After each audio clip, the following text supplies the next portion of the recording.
गो फिर से तुम कमजोर हो गुंजन, और डिफेंस में कमजोरी के लिए कोई जगह नहीं। नेटफ्लिक्स की फिल्म गुंजन सक्सेना को रिलीज हुए अब काफी टाइम हो चुका है और इस फिल्म ने एक ऐसी डिबेट, एक ऐसी डिस्कशन को ट्रिगर किया है जो फ्रैंकली हिंदी फिल्म इंडस्ट्री में काफी पहले हो जानी चाहिए थी। Why can't Bollywood simply stick to facts when it's claiming to make a film on real personalities or real events? तुमसे नहीं होगा Gunjan. See, it's one thing to dramatize facts, but manipulating viewers, offending people just to make your point is something else. As a filmmaker or writer, you're allowed to take creative liberties. After all, drama भी infuse करना है. But अगर आपका narrative facts को distort किए बिना अपनी बात नहीं कह पा रहा है, then I'm sorry, राइटिंग में इशू है. क्योंकि लेडीज टॉयलेट है ही नहीं. क्यों सर? क्योंकि ये जगह लेडीज के लिए बनी ही नहीं है. गुंजन सक्सेना में एयरफोर्स के सेंसेशनलाइज्ड जेंडर बायस का पूरा take is very shoddy. And I'm not saying this because the real Gunjan Saxena has now come out and she said that she got equal opportunities. For me, as an audience, it was anyway really off-putting. अपने central character को inspirational बनाने के चक्कर में Gunjan Saxena gets most things wrong. But you know what? This is precisely every Bollywood biopic ever, which I'll talk about in just a moment. There are good things about Gunjan Saxena, like the patriotism stance, the scene जिसमें पंकज त्रिपाठी अपनी बेटी गुंजन को बोलते हैं कि defence में उन लोगों की ज़रूरत नहीं है जिनका पेट्रियोटिज्म उनको भारत माता की जय बुलवाता है, बल्कि उन लोगों की ज़रूरत है जो अपने काम को लेकर पैशनेट हैं और जो अपने काम को बहुत ऑनेस्टी से कर सकते हैं. That is admirable. बट सवाल ये है कि how much do we discount them? There are some films so nailing in their content, so nailing in their messaging that facts become easy to ignore. Article 15, for example. उनको मार के पेट पे टांग दिया गया ताकि पूरी जात को उनकी औकात याद रहे. अनुभव सिन्हा की ये film was claimed to have been set on the horrific Badaयूं rape case, details of which are too graphic and horrifying to even remember. Sir case इतना सीरियस लग नहीं रहा था सर. कब लगता सीरियस? इन लोगों के तो झूठे केसेस आते रहते हैं sir. It took a lot of liberties while sticking to authenticity, yet what it stood for, set your priorities just right while reviewing. What the fuck is going on here? Now, don't get me wrong. What Gunjan Saxena stands for is as important, if not more.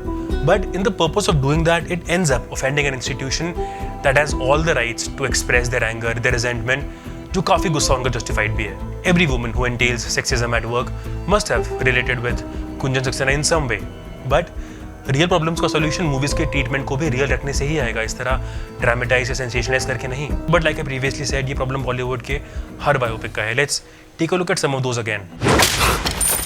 बताता हूँ sir, सब बताता हूँ. राजकुमार हिरानी का film making genius उनकी बाकी shortcomings को rescue कर रहा है, टू बी ऑनेस्ट. क्योंकि जिस लेवल पर राजू हिरानी ने संजय दत्त की इमेज को वाइट वॉश किया, हर एक एलिगेशन से अब्सॉल्व किया, ये एक ऑनेस्ट बायोपिक का रिफ्लेक्शन तो नहीं था. Sanju was an amazing film, an amazing screen play, but not really a biopic. Film ने जिस तरह फैक्ट्स को मैनिपुलेट करके संजू की हर प्रॉब्लम को किसी और पे ब्लेम किया and painted him as the victim of हालात, it wasn't a mark of an honest story teller. ये आनंद कुमार जी हैं, ब्रिलियंट टीचर है. ये पढ़ाएंगे आज से आप लोगों को. मैथमेटिशियन आनंद कुमार की लाइफ पर बेस्ड सुपर 30 को सबसे पहले तो फ्लैग मिला for casting Hrithik and browning his skin to make him look the part. लेकिन सुपर 30 का इशू सिर्फ कास्टिंग नहीं था, because I personally loved Hrithik. Cheating नहीं तो और क्या, आशीर्वाद है. The film offended a lot of engineers for being too negligent with science. In fact किसी ने आनंद कुमार के क्रेडेंशियल्स पर सवाल उठाया, किसी ने सुपर 30 के ऑपरेशंस पर क्वेश्चन किया. But treatment wise the film seemed like it was far from reality. Azhar ने अपनी टीम को, अपने देश को, अपने हजारों फैंस को धोखा दिया है. इस फिल्म ने तो बायोपिक्स पर से विश्वास ही उठा दिया था. It completely absorbed Azhar of every charge. If you are not aware, Mohammad Azharuddin के सीबीआई टेप्स हैं which have him on record to have confessed to match fixing. हाँ, मैंने मैच बनाया था, he quoted to CBI. And Andhra court का judgment only put a question mark on the sustainability of his ban. लेकिन एक spot on PR strategy, media support use करके कैसे image clean किया जाता है, I think अजहरुद्दीन से सीखना चाहिए. And the film felt like a fictionalized version of everything. It was a joke. मतलब it doesn't just free Azharuddin of every charge, it also makes him a hero. एक गलत इल्जाम और सबने बुला दिया. चलो एक ऑनेस्ट बायोपिक नहीं, but Azharuddin at least deserved a good film. भेड़ की हाहाकार के बदले शेर की एक दहाड़ है प्यारे. Not much was wrong with this fabulous Aamir Khan production, but क्योंकि ये हिंदी सिनेमा है और फैक्ट्स में मसाले के बिना मजा नहीं आता, फिल्म का second half took too much liberties. The role of the coach played by Girish Kulkarni was found to be far from being accurate. Geeta Kumari के कोच पीएन सोंधी ने फिल्म मेकर्स को अक्यूज किया था for completely turning this into a fiction. Climax में आमिर खान का lock हो जाना was also fiction. And मैंने पहले भी कहा है, dramatising is still okay, but that dramatising shouldn't offend anyone. The film completely demonised the coach.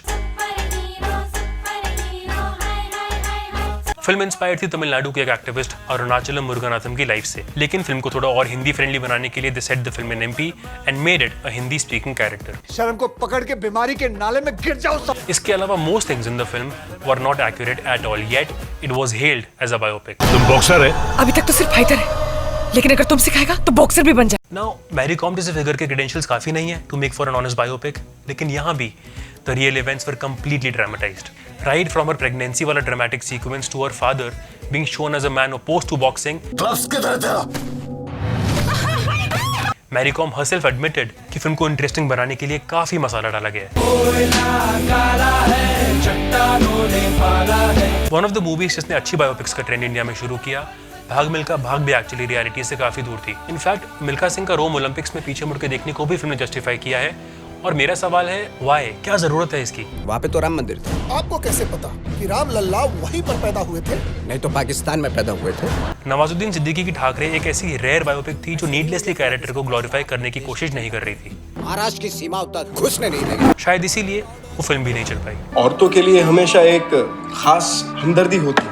हर औरत के लिए नहीं, कुछ तो उसके लिए जो खुद को बेच तो नहीं रही, लेकिन लोग उसे धीरे धीरे खरीदते जा रहे हैं। The same goes with one of his other biopics, Manto, जिसने हमारी एक्सेप्टेबल बायोपिक गाइडलाइंस को बिल्कुल फॉलो नहीं किया। इसीलिए फिल्म फेस्टिवल्स में तो उसको बहुत तारीफ मिली, लेकिन ऑडियंस ने फिल्म को बिल्कुल नहीं देखा। अगर किसी बायोपिक ने आपको इंस्पायर नहीं किया तो हमारे फिल्म मेकर्स के अकॉर्डिंग वो बायोपिक थी ही नहीं। इसीलिए way and up creating larger than life characters जिनसे रिलेट करना कभी कभी बहुत मुश्किल हो जाता है। We need to get rid of this habit of brightening the white and darkening the grey based on true events is a very very high selling point। इसीलिए फिल्म मेकर्स इसको एक मार्केटिंग टूल की तरह से use करते हैं, which I feel is really unfortunate। या तो ऑथेंटिसिटी क्लेम नहीं होनी चाहिए, बट अगर हो रही है तो bloody well stick to facts। Therefore Bollywood, please stop forcing your noble intentions down our throats। But there is one thing that I will force down your throats, और वो है subscription appeal। Please subscribe to the channel, also like the video and mention in the comments what you felt about this discussion। I'll see you very soon।